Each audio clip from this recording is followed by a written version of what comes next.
All right, we are going to review through some of the list stuff that we did, and Owen and Eliza were talking about something that we've talked about throughout the classes. You use a for loop when you know how many times. You use a while loop when you're not sure, pretty much. So this is one of the loop. This is a list.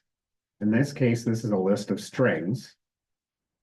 This is specifically, we're done making the list. We're not asking the user for any input. When we're going through a list that's been created, we don't have to say how many times because the list itself contains what it needs to know to go through itself one at a time until it's done.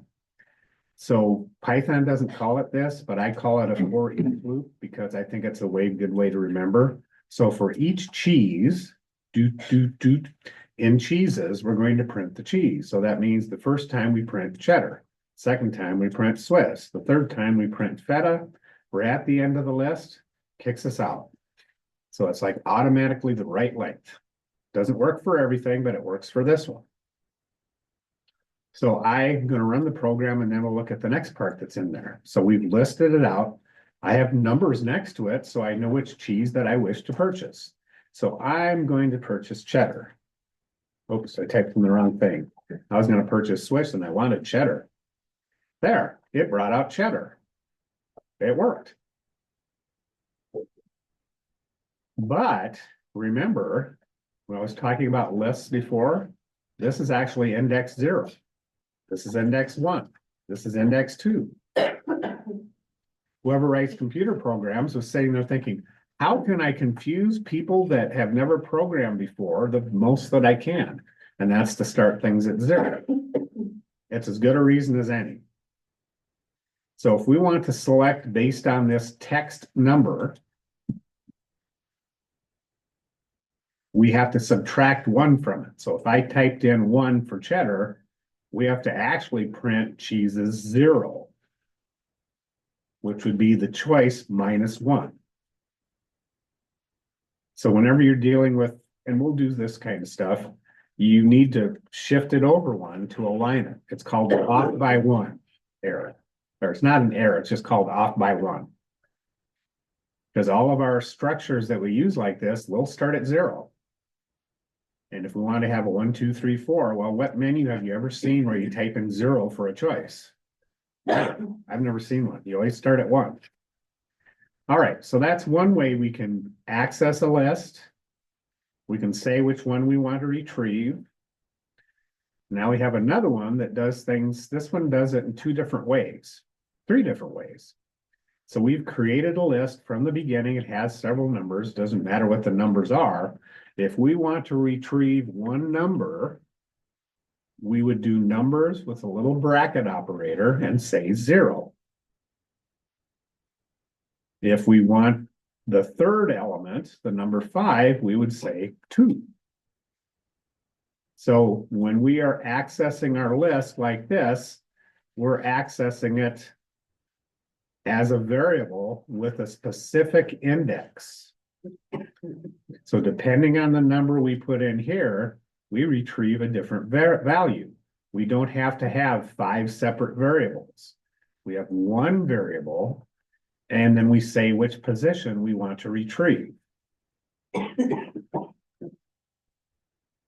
Now here's our list that this is our going through the list before. This works fine. You know, if we just need to go through the list as it is and don't need to do anything fancy, works perfect.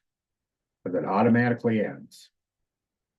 Well, the other type of list that we use, the other type of loop that we use relies on knowing how long something is.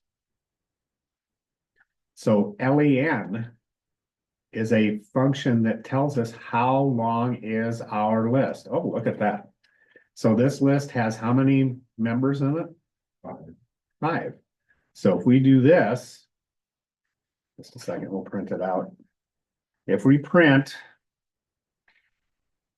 len numbers, we'll get 5. And it even says that returns the number of elements in a container. So Python thinks of it as a container. It contains information. It contains more than one piece of information. Oh yeah, I need to finish that, don't I? Yeah. Oh, it's actually numbers in there. There we go. So this would print out 5. Because that's how long it is. The range loop has to know how many times we're going through it. This gives us a number. So this will give us 5 for I in 5. So I is a throwaway counter variable. It doesn't mean anything except we're using it to count in range, and automatically it's with range, the start defaults to 0. So we go 0, 1, 2, 3, 4, and then we're done. It does not include the end. Sometimes when we're doing things, stuff includes the end. Sometimes it includes the beginning. Sometimes it doesn't. There's all kinds of different things that go on. And if you're not sure, Visual Studio Code, when you point at something like a function like this, it gives you some helpful information. Sometimes it doesn't. And so each time, the first time I is going to be 0. Well, we don't want 0 for our first item, do we? We have to add 1 to it to make sure it's 1, 2, 3, 4. This is going to start at 0, which is fine because 0 is the first element. So this is a way to say number 1, 2, 3, 4, and then actually retrieve the numbers. What we did before is we just put it in a string. So if I run this little guy, there we are. This is pulling out how long it is. And then I'm marching through this one at a time, adding 1 to 0 as I go. I mean, adding 1 to the repetition number as we go. So we'll use this type of for loop. We'll use this type of for loop depending on what you want.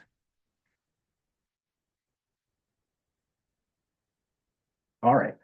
Are we ready to move into new things? Because I don't think we got to slices, or we didn't do much with operations really either. Or did we? I don't remember how far we went. Anyway. Let's find. I think we got to append. Yeah, so I have some examples in here of various things that we can do. So here's our list, blah, blah, blah. It's right. It's so many long. How do we reverse the list? It reverses the list. How do we sort it? Well, you can sort it in either direction. Reverse means that it's sorting it in the descending value. How do we remove something? If we do remove like this, it removes the first occurrence of the value. If the value is not present, you get an error. And there are over here little examples, and I just realized I'm giving you the answers to one of those things. Okay, so if you paid attention and watched the video, you won't have to do that part. That was not my intention. And then I lost my file. Okay, I got all kerboodled here. Just a second. Lists and tuples. All right, let's get back to somewhere that I can figure out what's going on.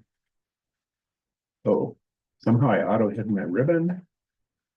And oh, yeah, boy, I made a mess. All right, so the list methods, each of them have a example. Let me get this guy out of the way. Zoom controls always seem to be right where you want them not to be. All right, so we have functions. We've used this one. If we want to sum the members of a list, we have sum. Min gives us the minimum, max gives us the max. There's examples down here. We can do an average, right? If we have a list of 5 things and we do the sum and divide it by the number that's in there, that gives us an average. Here we are sorting. So there's examples for each of these guys here. Yeah, here's how you do average numbers. If something is in, That is testing to see if this letter, whatever we type in, is in Norwegian Wood. And so it depends on what you type in.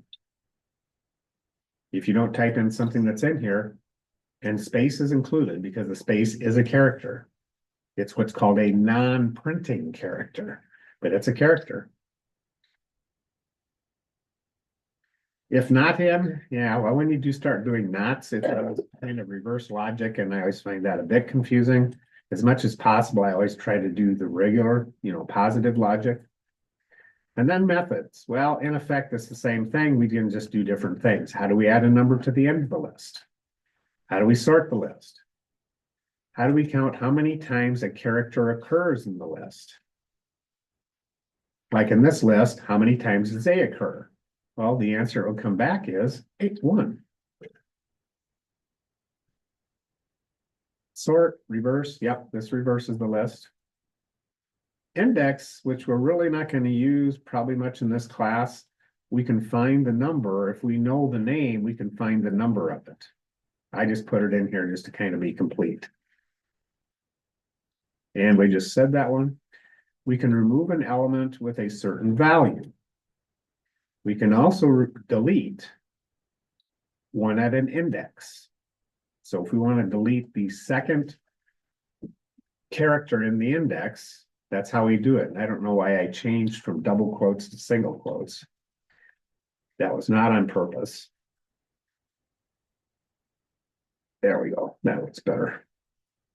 I like consistency, but I'm not always consistent. Top is not one we're going to use, I don't think, but it'll remove an item and then it'll show you what it took out. Extend, yeah, not so much, not so much. So this is not an assignment. This is a tutorial. Okay. Well, this tutorial pretty much gives you everything you need to know for the assignment, which is the list manipulation. But that's all the things we're working with. This is new. We haven't done slicing yet. So it is just like slicing a loaf of bread. Let me find my slicing. Slicing. Should say slicing here somewhere, wouldn't you think? No, it should. I'll say I have it. Oh, there we go. Let's slice. Oh, there it is. So I have my list. Interestingly enough, with lists, if I do this, and you would think this would work, wouldn't you? If I assign my list to new list, because if I have a variable A and I assign variable B to it, well, A and B have the same value. No problemo. Doesn't work with lists. We don't end up with two things. We end up with two things that are pointing to the same list. So if you make a change to this, you make a change to this, which is not true about variables. So if you ever want to make a copy of a list, this is how you do it. Oh, did I erase my copy part? No, I didn't, did I? Oh, I put that at the end. Okay, never mind. So if I want to pull out just part of this list, say I want the first 3 items. Well, does 1:3 give me the first 3 items? Oh, this doesn't pop up anything to help, does it? That's not any fair. Okay, so 1 is included. So 0, 1, 2, 3 is not included. So I can grab these, make a new list with just those 2 items. I'm not removing them from the list. I'm copying them from here, putting them into a new list. This one starts automatically at 0 because there's nothing here. So this is the beginning. This is the end. So this one is going to go from 0 to how far is it going to go? 3. Yep, it'll go 0, 1, 2, 3, and then it's done. Now, since Hope already figured that out, how is this one going to work? Anything after 3, including 3. Yep. And the empty spot means clear to the end. How about this? Blank list? Nothing. It's everything. Oh, it's everything. You're copying the whole list. So you're copying every element of this list into this new list, and they're two separate lists now. You can change one without changing the other. And there's a technical reason for that, but we're not gonna go there. Just take my word for it, unless you want to have a much longer conversation than you're ready for today. This is more like intro to computer science and computer sciencey stuff. Well, that's well and good, and that helps you with your assignment, because part of that's in there, and as we go, we'll start using all these things. We may not use them right away, but we will use them. We have a list append. Now we're looking at how do we get information from a user and put it into a list. Well, inside a loop, if we created our list inside of here, as we're looping, what's going to happen each time we go through the list? The loop. What's going to happen to this list every time we go through the loop? You're just gonna keep it putting loops. Okay, let's see what happens. So I say Bill, and then I say Fred, and then I'll say Owen, and then I press to quit. It's empty. Why is it empty? What is this doing right here? Oh, it's resetting this. So this is just like when we're doing accumulating things. We have to create the variable outside of the function. Oh, we aren't doing functions yet. Outside the loop, so that it stays alive throughout the entire loop. And when we exit the loop, friends still has that information. Because if you remember, anything that's created in here, when we exit the loop, it gets thrown away. The Python garbage collector says, oh, you're done. And it throws it in the garbage. Because Python manages memory on its own. If a variable is no longer needed, it throws it in the trash bin. This means that through the entire program, we'll still have it at the end where we want to print it. And we're doing append here, because append will just keep adding on to the list until we get tired of typing in names. So this is perfect for a while loop, true loop, because we don't care how long it is. Maybe I have 2 friends and Sean has 1 and Owen has 55. I don't know. Maybe Sean doesn't have any friends. I have no idea. So I'll just say there's Sean and Owen, and that's it. We're done. And they survive because the list is created before the loop. That's why when we're accumulating things, we create the variable up here so that it stays alive. The computer sciencey term for that is scope. Scope means where does something, how long does something live? And Python denotes that by left to right indents. Anything inside here disappears when you jump out. Some programming languages use curly brackets and that kind of stuff. Depends on the language. Python's pretty easy because it's all visual. All right, so there's another example of using a list. You can make your own. Oh, and this is a big long one, but I thought we should have at least one application that's, partly useful. So it ends up being interactive. There we go. So here's your shopping list. I'm printing out my menu. I'm creating a blank list outside the loop. Yes, because we want our shopping list not to disappear. I am asking for characters for my menu.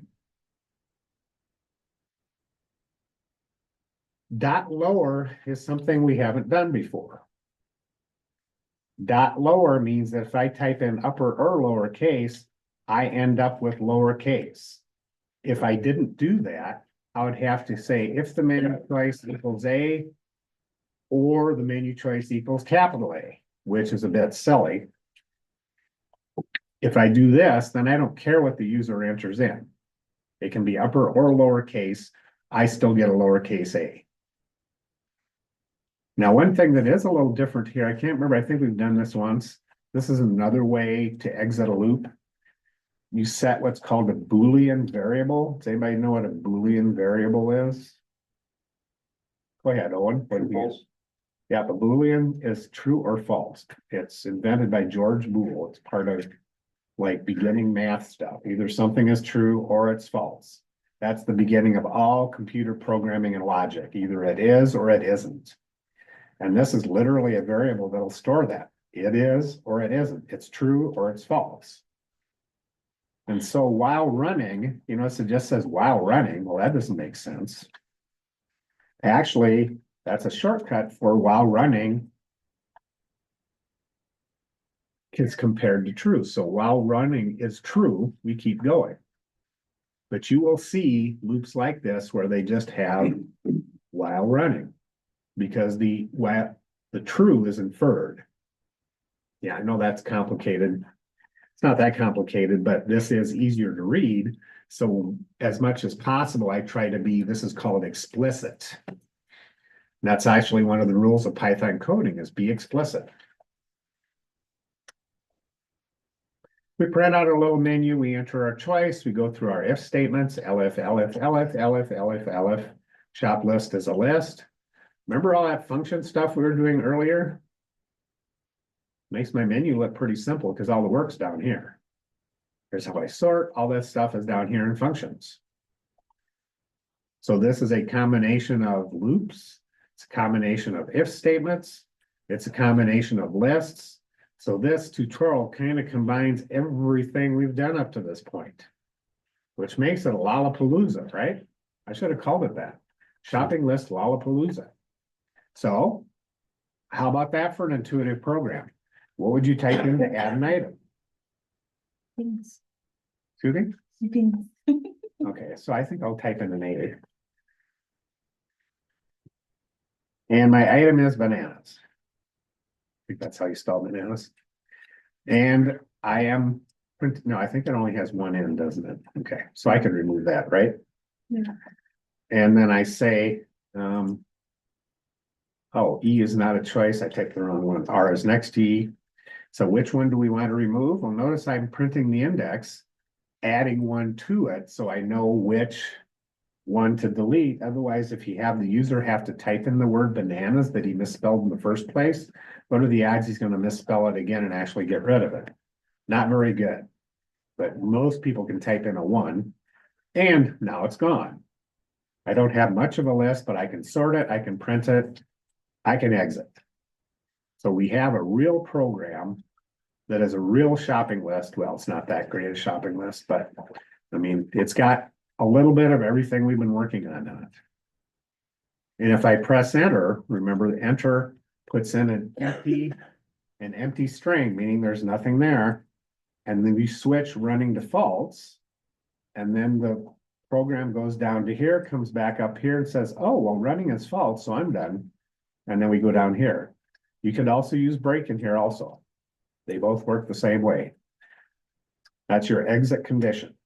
A loop, unless you want an infinite loop, you have to have an exit condition of some sort that gets you out of that loop. Infinite loops are not something we aim to do. Not on purpose. It can happen accidentally, though. And that might be the end. Oh, parallel lists we'll use.